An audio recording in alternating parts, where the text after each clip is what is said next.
Today, we are going to start the conversation with Kevin Groome, founder of Pica9. Kevin, welcome to the show.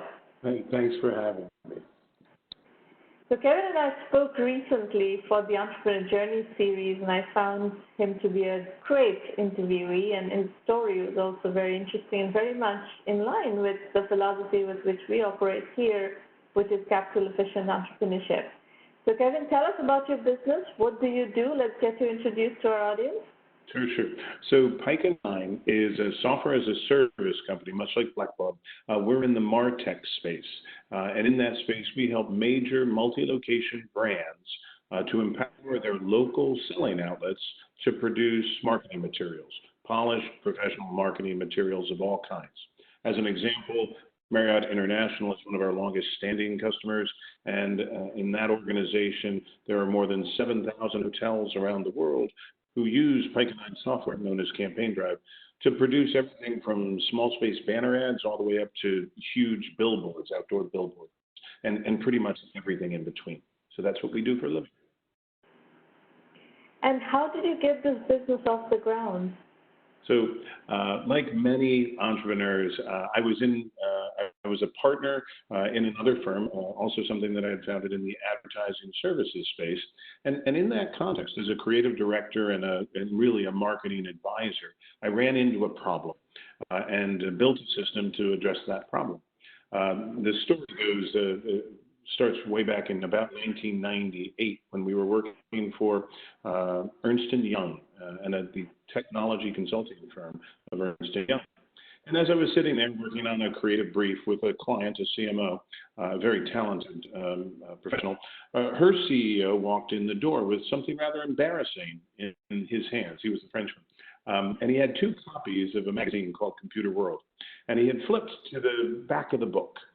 And in the classified space, there were two ads for Capgemini Ernst & Young, his company.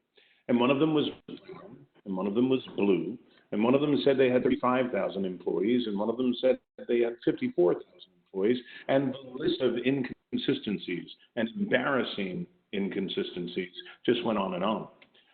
And the reason that had happened is because those ads were produced by people out in the field, out for their offices, their recruiting offices. They hadn't been produced at headquarters. And the CEO, in a really unimitatable accent, said, you fix this or I fix you. And then he left. And so we were left with a problem. And the CMO turned to me and said, is it possible that we could do something about this? And I said, I think I have an idea. I think we could use the web to solve this problem. And about 2 weeks later, we came back with a very raw prototype of Pica9, but it filled the need. And then we engaged with that client and ended up on a journey that lasted about a year and resulted not just in a product, but in a business. And that's how we got started. So talk to me a bit about the key strategies and how you went to market and found your product market fit. And in particular, I recall that you found a segment that was particularly good for your company. Talk about that, because in the way we operate in 1Mby1M, we focus heavily on segmentation, and we always emphasize core positioning, finding a really good pain point and a problem statement around which a particular set of customers, a particular type of customers really align. So I know you're a textbook case study of that strategy, so do talk about that. Sure. So marketing and advertising is an enormous ocean of opportunity, right? So I don't know how many trillions of dollars worldwide, but it's just enormous. And we focused very, very specifically on a problem that brands with multiple selling outlets have. So we shrunk our focus very narrowly to brands like Marriott International who have local selling outlets. And we found ourselves working with franchise networks. Right? So not the whole pie, just that segment of the pie. And within that segment of the pie, even smaller, franchises that had more than 100 locations. You could have a 500, or you could have 1,000, or you could have 10,000 locations. But unless you have a certain number of locations, you don't have this particular pain that we address.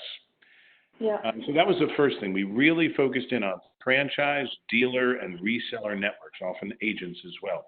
And so we found ourselves selling to large companies, but a relatively small number of them. And this led us to the first realization we weren't selling just software. We were creating an expertise, and it was an expertise around what I called at the time the logistics of branding. If you think of a brand as something that starts between the ears of a brilliant person, in their mind, that brand needs to be carried out to those thousands of resellers, all the way to the point where the brand will touch a customer, and it needs to reach that point undamaged. So we became experts in getting the brand from the headquarters out to the local seller undamaged, and we called that the logistics of branding. And our strategy was not just to sell a software platform, but to bring along expertise in the logistics of branding. So we became a guide, a Sherpa, if you will, for brands that were trying to make a transition from a very command and control economy in the 1980s and 90s, that's really where brands were, to this much more democratized environment that we're in today. So we focused in very, very narrowly. We focused on one specific problem. We built software to solve that problem, and then we became experts, not just in our software, but in all the issues that are related to that problem, a problem we called the logistics of branding, and that today is often called distributed marketing. That was our strategy. So you raised a very small amount of friends and family money. Tell us how did you value the company in that process? Friends and family rounds are notoriously difficult to value. Yes. So first I would say about that one, there is nothing, I think, more valuable, or there has been nothing more valuable to me as an entrepreneur than really close friends who really believed in me and in the idea. So my first investor was really not intended to be an investor at all. He was my roommate from college, and it has been a long time since I went to college. So this is an old and dear friend. But he took a look at the business when we were in our early days, really to advise me on strategy. The strategy we just talked about is in no small part due to his advice. But he became interested in the business much more deeply than he had at first thought he would be. And around him formed a group of family and friends, including his father, who was an executive with long-standing and great pedigree. And as we were thinking about this investment, John Sr. Said to me, the dad, he said, "Kevin, John invested because of you, and I invested because of John, and all the other investors invested because of me." And I laughed and I said, "Well, John, I invested myself, my heart and soul in this thing because I believe in the idea, I believe in the team, and I believe in our customers." And he said, "Perfect. That's perfect." And then off we went. Now, how did we value the company? You're absolutely right, Fermanagh, that a small company is worth what somebody's willing to pay for it sometimes. But we had the benefit of being able to say we have some comparables. Remember that we started in the marketing and advertising services category. In that world, for decades, folks valued companies about 1 to 1.5 times their revenues. So if you made $5 million in revenues, you were worth about $5 million, or maybe $7.5 million. And that was how advertising agencies always got bought by larger advertising agencies. But we knew something, and this was a problem that I was trying to solve at that point in my career. I wanted to build a company where the assets didn't walk out the door every night. I wanted a company that had at its core software and around which there was a halo, if you will, of services and expertise. And we knew that we could value that company higher than 1.5 times revenues to the extent that software was really driving things. At that point, when the investors came in, I was about 4 long years into this journey, and we together agreed that we were worth about 3.5 times our revenues at the time. And that was, for our investors, that was a big jump because they were still looking at us as producing marketing materials, so they would think of it as services.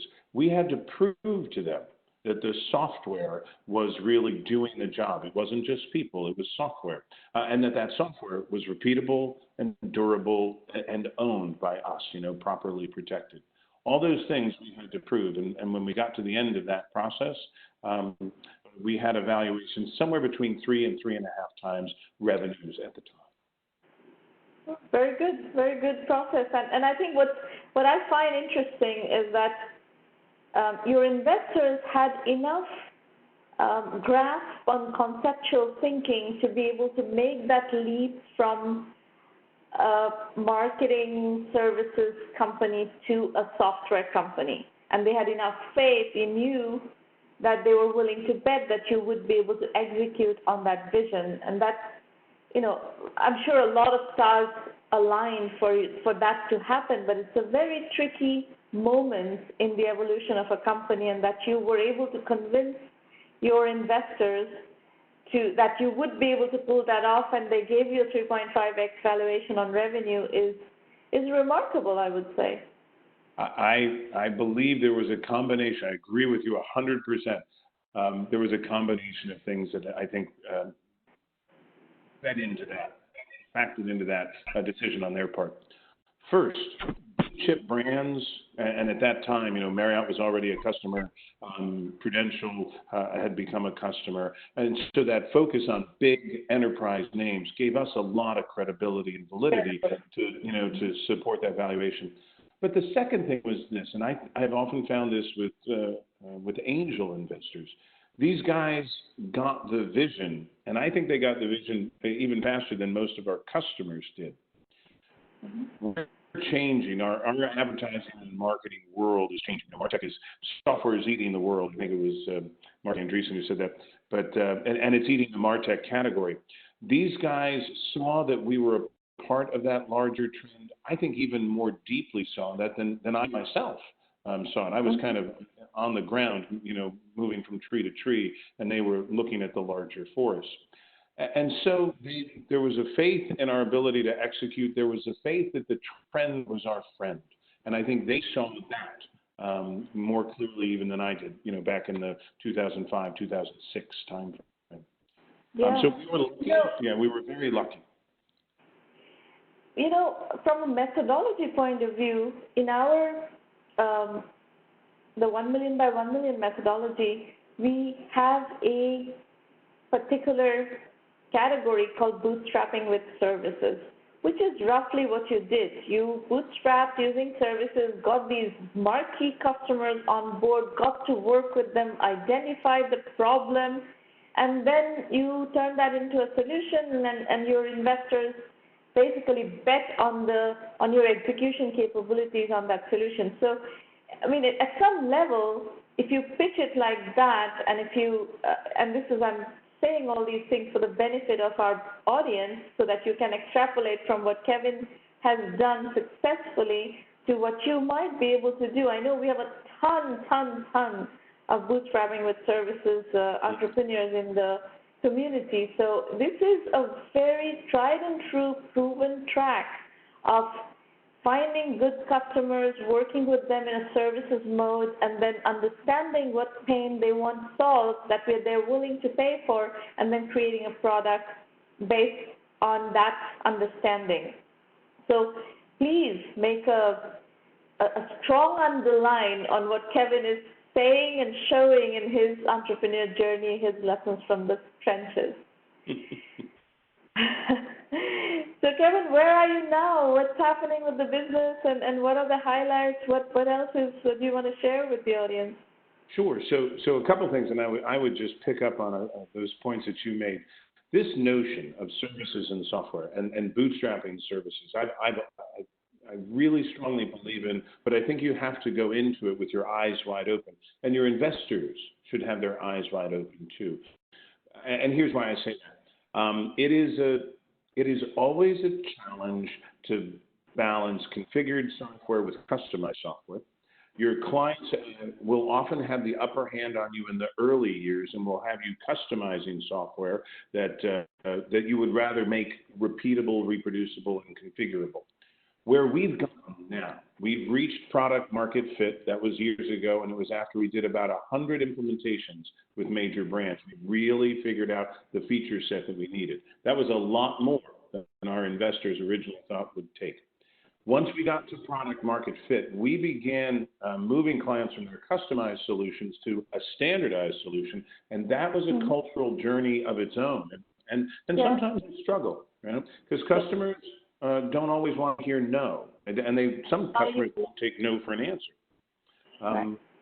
And then finally, as we've made that transition, now we're in that role that I think allows us to scale, where we can concentrate on process at every level of the customer journey, from their first contact with us to their evaluation of us and our competitors, to their selection, their implementation, and their journey towards success.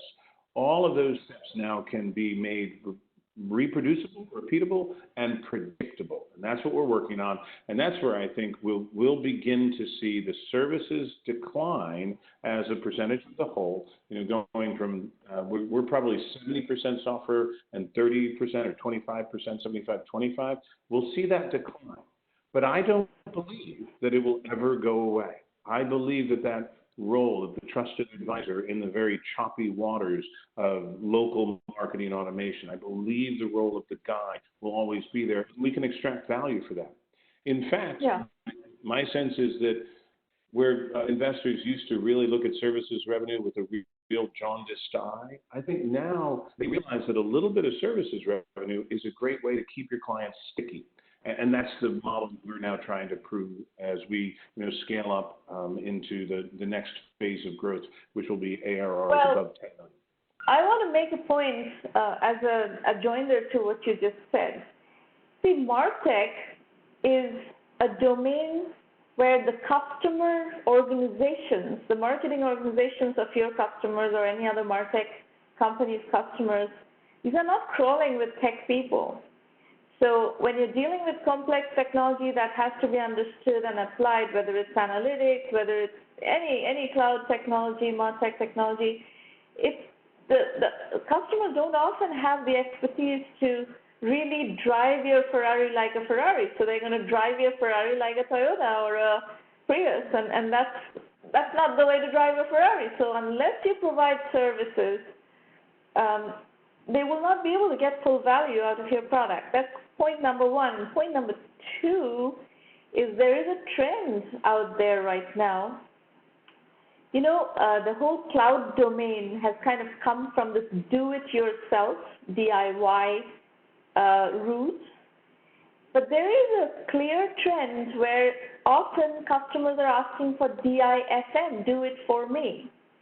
So you have to recognize that trend because they don't have the expertise to do it themselves. And the more we go in the domain of AI and whatnot, this is going to be more acute. The customers just will not have the expertise to deal with some of this stuff. So I think what you're pointing to, Kevin, is a very legitimate point that services will be more a part of the revenue mix as we move forward into these heavy-duty AI zones of technology solutions.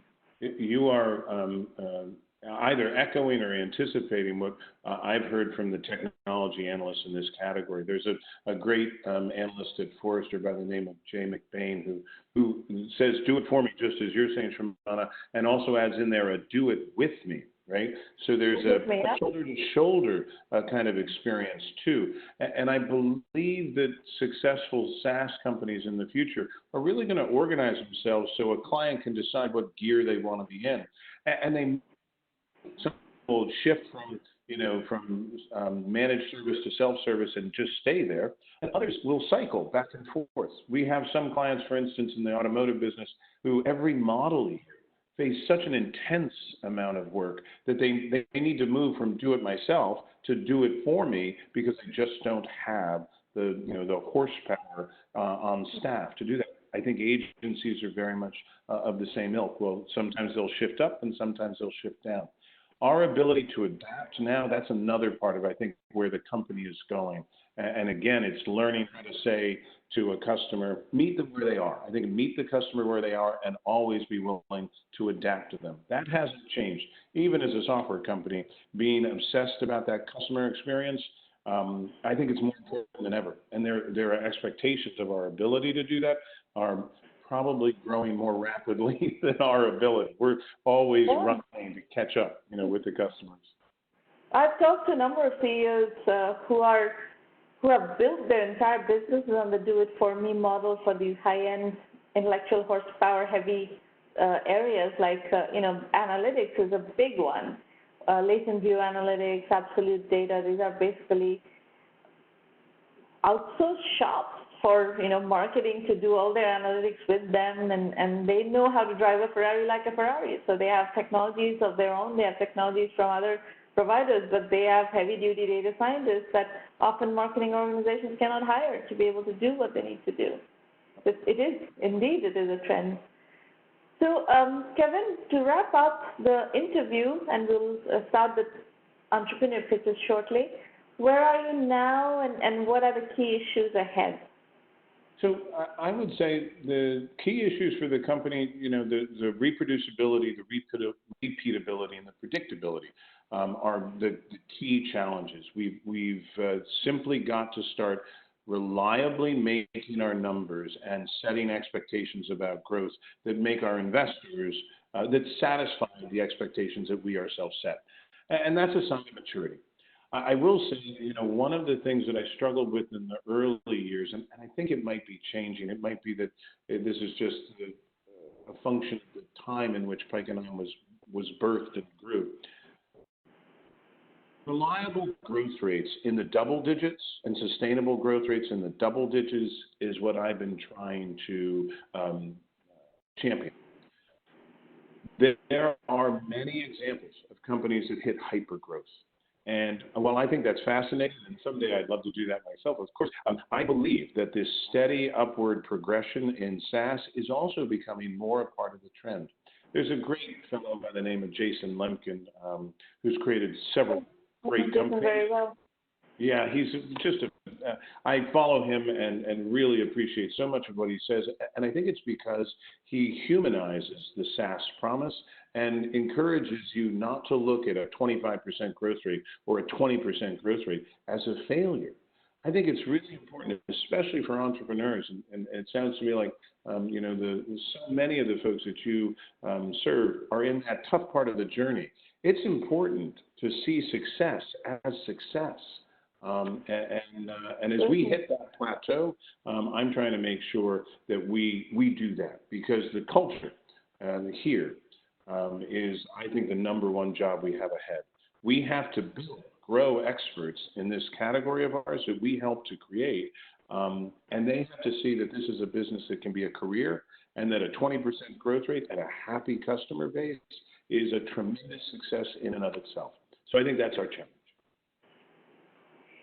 So in our program, the philosophy is there are many more $1 million, $2 million, $5 million, $10 million, $20 million ideas that grow at a linear scale, as opposed to the ones that are hyper-growth companies that go from $0 to $100 million in 5 to 7 years with $1 billion market opportunity, multi-billion-dollar market opportunity, and we fully echo your sentiments. And I've actually had plenty of conversations with Jason on this topic. Yes, and there are numerous SaaS market opportunities that are going to be slower growth opportunities, but steady, problem-solving opportunities where you can build interesting businesses. So I fully echo your thoughts. Thank you, Kevin. That was